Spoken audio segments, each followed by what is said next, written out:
Oi, gente, bom dia, boa tarde, boa noite para todo mundo. A gente está aqui com a gravação da nossa segunda aula, que é basicamente o reflexo da primeira aula, fazendo a marcação da estrutura da redação. A estrutura da redação é muito importante para manter a ordem do texto e para comprovar que vocês têm consciência da serventia do texto de vocês, visto que todo texto tem um propósito. É importante lembrar que nós estamos há exatamente 155 dias do Enem, na verdade, fazendo um ajuste dos dias que a gente teve da aula ao vivo para agora, nós estamos a 152 dias para o Enem 2020. O que consiste a estrutura da prova do Enem? A prova do Enem cobra especificamente uma dissertação argumentativa, que é diferente das provas mais comuns dos vestibulares dos estados de vocês, que cobra apenas uma dissertação conhecida como dissertação aberta. Logo, uma dissertação argumentativa pede que vocês me apresentem uma opinião e o ponto de vista de vocês a respeito desse tema opinativo. Principalmente, o Enem também tem a marca da intervenção. Isso significa que vocês precisam me apresentar a marca do problema e me dizer como vocês acreditam que isso pode ser consertado. A melhor forma de dividir a redação de vocês é a partir das bases dela: introdução, desenvolvimentos e conclusão. Ou seja, o tema, as teses, a intervenção. A melhor forma de dividir isso é separando um parágrafo para cada um. Por isso, a gente coloca como ideia que a redação de vocês seja dividida exatamente em 4 parágrafos, dando ênfase para os 2 desenvolvimentos, fazendo com que eles sejam maiores que a introdução e a intervenção. É obrigatório utilizar 4 parágrafos? Não. Vocês podem tranquilamente construir uma redação com 3 parágrafos ou com 5 parágrafos. Porém, a chance de vocês cometerem erros de estrutura é maior. E o que a gente quer é principalmente tentar eliminar a chance de vocês perderem esses pontos de estrutura. Então, evitem cometer esse erro. Se vocês conseguirem e acharem possível, separem o primeiro ponto, o primeiro parágrafo, para uma boa introdução. O segundo parágrafo para o desenvolvimento da tese número 1, terceiro parágrafo para o desenvolvimento da tese número 2 e a conclusão para construir uma intervenção. A estrutura do texto é avaliada em 2 competências. Se ela está realmente apresentada, vocês ganham ou perdem pontos na competência número 2, de compreensão do tema, e se ela está bem feita, com eficácia, vocês ganham ou perdem pontos na competência número 4, de organização linguística. Logo, vocês estão colocando à prova, na pontuação de vocês, 2 competências importantes, que podem ou não fazer uma baita diferença. Lembrando no que a gente conversou na aula passada, existem algumas competências que são criadas especificamente para tirar ponto de vocês, como a competência número 1, que serve para estrutura ortográfica, ou seja, mecanização linguística. Enquanto a estrutura pode valer para vocês 400 pontos. Se vocês colocarem uma boa estrutura e fizerem com que ela funcione de maneira correta, vocês vão ter 200 pontos na competência número 2 e 200 pontos na competência número 4. Por que é importante a gente criar uma estrutura fixa? O que a estrutura fixa quer dizer? Que vocês encontrem uma forma de escrever, seja com 4 parágrafos, 5 parágrafos, 3 parágrafos, e continuem produzindo sempre ao redor dessa mesma estrutura. Por que isso é importante? Porque um texto desordenado vai prejudicar a forma do leitor receber o texto. Muitas vezes vocês têm boas ideias quando fazem as redações, tá bem colocado, mas as palavras estão confusas, os trechos estão confusos, tem muita coisa aglomerada, tem muita coisa fragmentada. Então, se vocês separarem de uma maneira bonitinha o que vocês vão colocar em cada parágrafo, como vocês vão colocar as coisas em cada parágrafo, e exatamente o que cada parágrafo trata, a chance de vocês desordenarem a redação de vocês diminui exponencialmente. O que eu quero dizer com isso?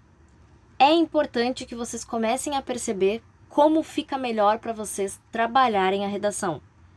E não tem problema vocês fazerem sempre o mesmo tipo de redação, usar a mesma introdução, usar o mesmo desenvolvimento, desde que vocês criem uma estrutura que funcione, ela é uma estrutura fixa válida.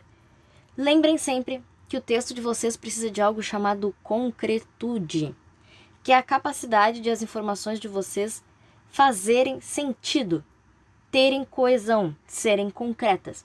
E se o texto de vocês está bagunçado e eu não tenho capacidade de ler com facilidade, a concretude é totalmente prejudicada e a competência 4 de vocês vai basicamente por água abaixo.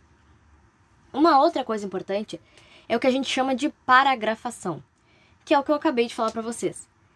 Separem as coisas diante da oportunidade delas. O tema é importante? É, mas ele não é mais importante do que a tua argumentação. Então façam desenvolvimentos maiores do que a introdução e a intervenção. Não façam introduções com 2 linhas. Não façam intervenções com 3 linhas. Não façam desenvolvimentos com 18 linhas. Cada uma das coisas tem que ter um padrão. Todo mundo sempre fala para vocês 5 linhas, 10, 10, 5 linhas. Pode variar, evidentemente, mas tentem não fazer desenvolvimentos pequenininhos para grandes introduções ou desenvolvimentos pequenos para grandes intervenções, desenvolvimentos extremamente longos que não dão espaço para os outros períodos. Então, lembrando, a redação de vocês tem que ter equilíbrio, até mesmo na forma visual, que é a contagem de linhas. A introdução é a primeira parte da redação de vocês, é a que vai basicamente dar para o leitor o patamar do que ele vai esperar para ver pela frente. Ela serve para 3 coisas: contextualização, colocação e apresentação. Então vocês vão contextualizar para o leitor sobre o que está acontecendo e principalmente sobre o que ele vai ver no teu texto. Nesse ponto é importante vocês pensarem que eu, em teoria, não tenho acesso a nada que vocês tiveram. Eu não vi o texto de apoio, eu não vi o tema que estava lá em negrito, eu não sei de nada. É como se eu abrisse o meu jornal e o texto de vocês estivesse lá. Então comecem me contextualizando. Dentro do tema, me apresenta uma situação que vai levar para o tema, um dado que vai colocar o tema. Me explica o porquê que tu tá trabalhando aquele tema. Tipo, obviamente vocês vão responder pra mim: Sora, eu tô trabalhando o tema porque foi o que o Enem mandou. Mas é como se vocês fossem jornalistas e tivessem escolhido aquele tema para trabalhar. Então, por que vocês escolheram esse tema? Coloquem um fato histórico, um dado, uma referência literária, de série, de desenho, qualquer coisa que me dê uma ideia do porquê que vocês começaram a escolher aquele tema. Logo depois, evidentemente, me apresenta especificamente o tema, que entra naquele contexto do que a gente trabalhou na primeira aula, de recorte temático, unidade temática, termo delimitador. Ou seja, se o tema de vocês é os desafios para combater as DSTs, me apresenta que tu vai trabalhar sobre as DSTs e os desafios, ou que tu vai trabalhar sobre tabagismo na adolescência. Apresenta para mim bem claro o que tu vai trabalhar. Nunca partam do pressuposto que o leitor sabe o que vocês estão fazendo. Lembrem sempre da nossa frase mágica, o mantra deste curso. O texto de um concorrente do Enem é totalmente independente. O texto de vocês, em teoria, é algo que eu nunca esperei na minha vida. E por fim, para encerrar a introdução, coloquem as 2 teses. Teses são aquelas 2 opiniões que você tem sobre o que realmente causa o problema. Se para mim, o que faz com que a DST aumente na terceira idade é a falta do uso de camisinha e o desconhecimento sobre os riscos, eu tenho que dizer para o meu leitor: olha só, segundo a minha ideia, eu acredito que a falta do uso de camisinha e a falta de conhecimento são problemas que agravam essa situação. Significa o que fazer isso? Contar para o leitor o que ele tem que esperar do teu texto. Essas 2 teses são o que ele vai ver. Qual a tua opinião? A gente vai ver um exemplo aqui das colocações de 2 textos diferentes, que são redações notas 1000, que mostram exatamente para vocês como essa teoria funciona. Vocês vão ver, inclusive, que a ordem das cores não está igual. Por quê? Porque vocês não precisam apresentar as situações exatamente na ordem que foi dita. O que é preciso ser feito é que eles sejam colocados. Por exemplo, a violência contra a mulher no Brasil tem apresentado aumentos significativos nas últimas décadas. A gente pode ver que o tema é a violência contra a mulher no Brasil. De acordo com o mapa da violência de 2012, o número de mortes por essa causa aumentou em 230% no período de 1980 a 2010. Então vocês podem ver que ali ele colocou uma contextualização, ou seja, segundo o mapa da violência, as mortes têm aumentado nos últimos 30 anos. Aí ele colocou ali em cima que a violência contra a mulher no Brasil tem aumentos significativos. Então, a gente já tem uma contextualização e o tema. Podemos ver no último período ali. Nesse âmbito, pode-se analisar que essa problemática persiste por ter raízes históricas e ideológicas. Logo, esse candidato acredita que os dois problemas que causam a violência contra a mulher no Brasil são as raízes históricas e as raízes ideológicas. Ponto, acabou. Vamos para um segundo exemplo. Ali embaixo. Brás Cubas, o defunto autor de Machado de Assis, diz em suas memórias póstumas que não teve filhos e não transmitiu a nenhuma criatura o legado da nossa miséria. Talvez hoje ele percebesse acertada sua decisão, a postura de muitos brasileiros frente à intolerância religiosa. Então nós temos uma contextualização. O Brás Cubas não teve filhos para não transmitir a miséria humana. A intolerância religiosa é uma miséria humana. Uma contextualização, a apresentação do tema. O que a gente vê embaixo? Com isso surge a problemática do preconceito religioso que persiste intrinsecamente ligado à realidade do país, seja pela insuficiência das leis, seja pela lenta mudança de mentalidade social. Quais são os dois pontos que esse candidato acredita que sejam o problema? Insuficiência de leis e lenta mentalidade social. Então, vocês percebam que o padrão, por mais que seja diferente, obedece às mesmas regras. E vocês podem obedecer a essas regras também. Vocês podem usar as DSTs nos idosos no Brasil têm representado aumentos significativos nas últimas décadas. O tabagismo entre adolescentes tem apresentado aumentos significativos nas últimas décadas. Vocês podem usar alguns desses termos, algumas dessas construções, sempre para a redação de vocês. Lembrem o que eu falei de estrutura fixa. Vocês podem copiar e escrever a mesma forma a redação 100 vezes. Só mudando o tema, só mudando as teses, só mudando a contextualização. Mas as frases prontas estão sempre lá. Que é um modo até de vocês economizarem tempo com construções linguísticas. Feito? O desenvolvimento. Em teoria, ele é a parte mais importante. Ele é o que eu, leitor, quero mais saber. Que é a tua opinião. E a tua opinião tem que me convencer. O desenvolvimento, ele é um parágrafo normalmente que ele é perigoso. Porque ele é o mais difícil de se ter uma estrutura fixa. Visto que às vezes vocês precisam construir ideias diferentes para cada tipo de tema. Assim, a gente tem algumas ideias para que vocês consigam construir um melhor parágrafo. O primeiro ponto que você tem que fazer no desenvolvimento é me apresentar a tese que vocês vão trabalhar. Por quê? Na introdução, vocês me deram duas teses. Como vocês viram ali, no amarelinho, sempre tinha dois motivos para o problema acontecer. Eu preciso saber qual dos motivos tu vai trabalhar naquele parágrafo. Depois disso, vocês têm que ligar a um elemento externo, que é o repertório. Aquela citação, aquela colocação de uma série, aquele fato histórico, aquele dado do IBGE. Vocês têm que me apresentar alguma coisa porque é uma obrigação da prova. Como vocês sabem, a competência 2 pede obrigatoriamente a presença de um elemento interdisciplinar. Logo depois que vocês apresentaram o problema, me deram um elemento externo. Unam essas duas informações. O que a tua citação tem a ver com a tua tese? O que aquele dado quer dizer sobre a tua tese? O que aquela série está falando sobre o problema? Logo depois que vocês fizerem isso, vocês encerrem o parágrafo. Parece bobagem eu lembrar vocês que vocês precisam encerrar aquela ideia. Tipo, logo podemos perceber que a questão histórica é realmente agravante. É uma frasezinha simples, só que serve para avisar o leitor, tipo, ó, eu acabei aqui a minha informação. No próximo parágrafo tu vai estar esperando outra coisa. Porque senão o que vai acontecer? eu, como leitor, posso partir do pressuposto de que o teu próximo parágrafo vai continuar falando disso. E isso não é bom. Lembrem que eu, como leitor, tenho que ter exatamente a mesma ideia do texto que vocês.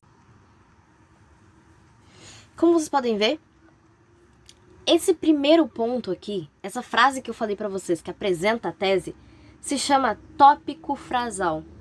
É uma frase que está no topo do parágrafo que vai explicar pra gente do que se trata.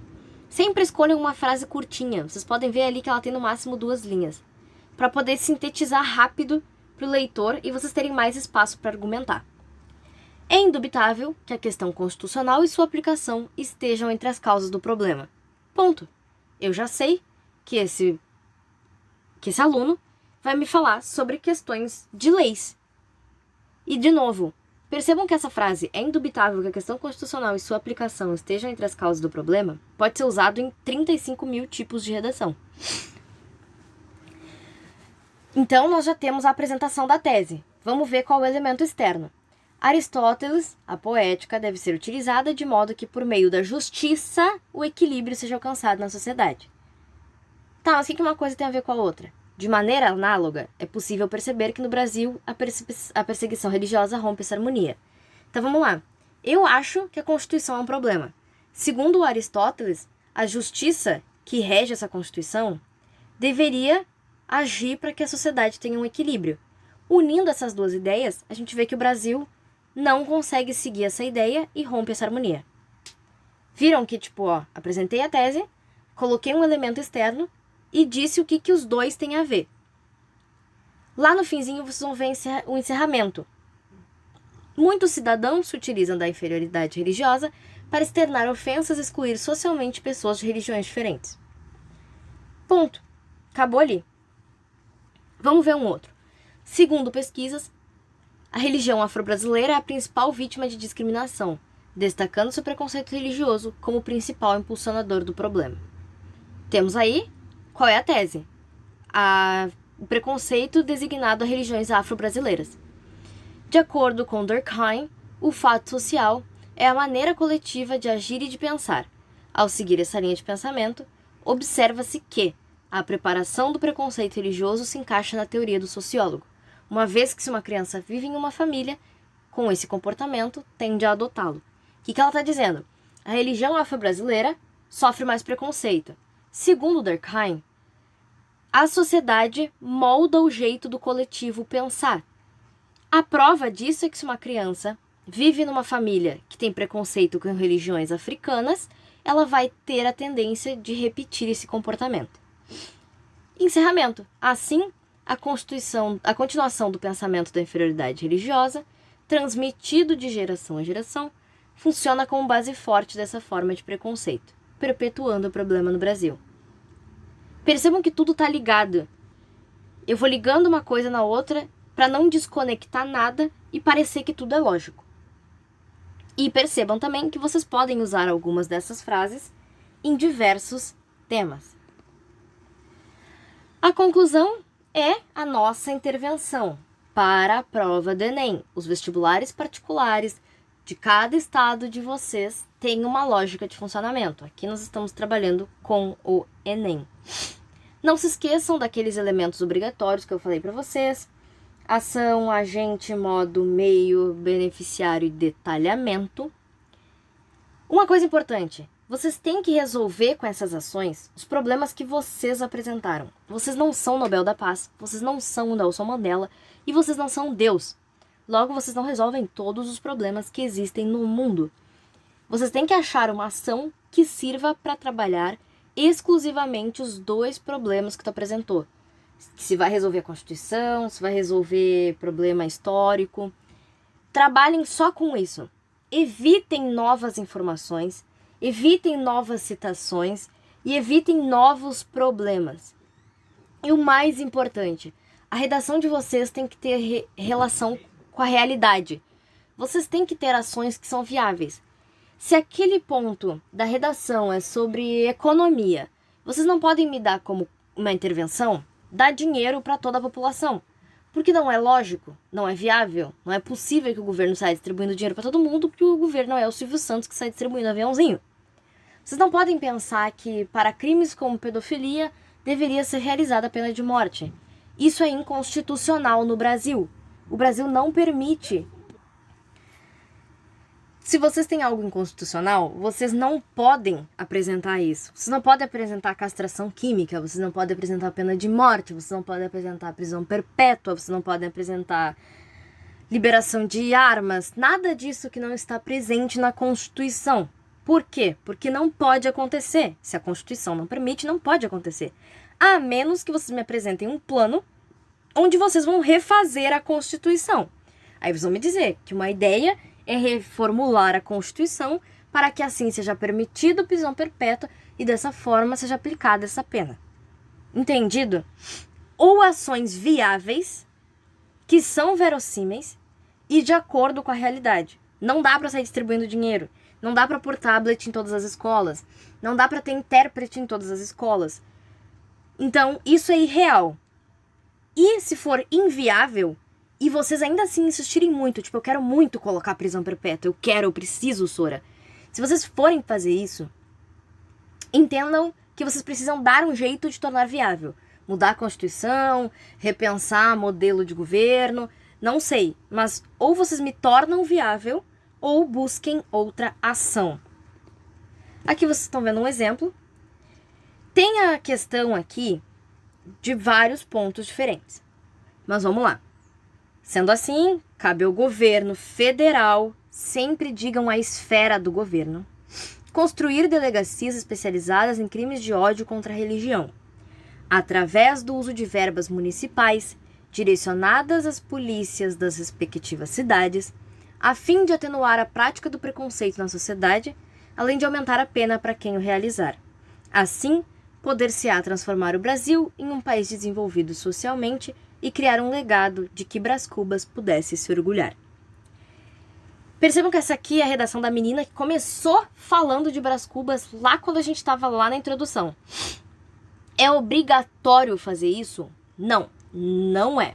Vocês não têm a obrigação de ligar o começo com o fim do texto. Se fizerem isso, vão ganhar ponto? Sim, vocês vão ganhar ponto. Mas, se não sabe fazer, segue o baile que vocês não perdem ponto por não fazer isso. E percebam aqui que vocês têm ali governo, vocês têm na verdade 5 cores. Só que eu falei pra vocês de 6 pontos. E aí, Sora, e essa contradição? Onde é que está seu Deus agora?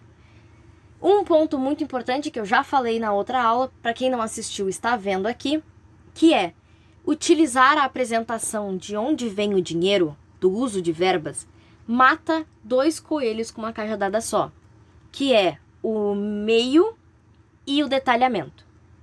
Por isso que você só tem 5 cores para 6 problemas, porque o detalhamento está dentro do meio. Mas percebam que é exatamente muito simples e exatamente seguindo a ordem de apenas preencher aquelas 6 perguntinhas. Ação, agente, meio, modo, detalhamento e beneficiário. Pronto, acabou. Só isso? Sim. Só tenham cuidado com uma coisa. Primeiro, me expliquem a esfera do governo.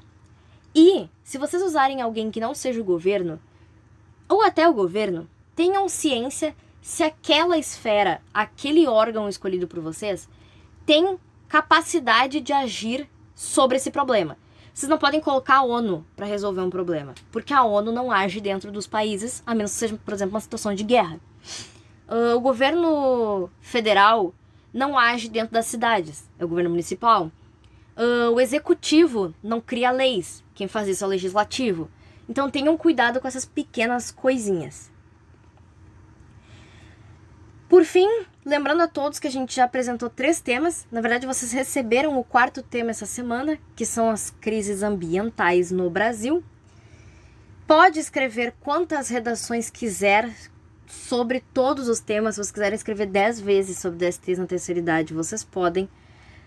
Escrevam os temas atrasados, não é só porque não é a semana daquele tema que vocês não podem escrever. Tipo, manda pra mim no e-mail, Sora, essa aqui é de DST na terceira idade que eu esqueci de fazer.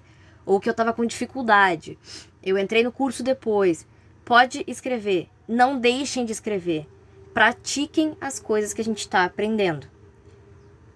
Qualquer dúvida, vocês podem mandar no e-mail ou chamar ali no grupo do WhatsApp. E a gente se vê no próximo sábado.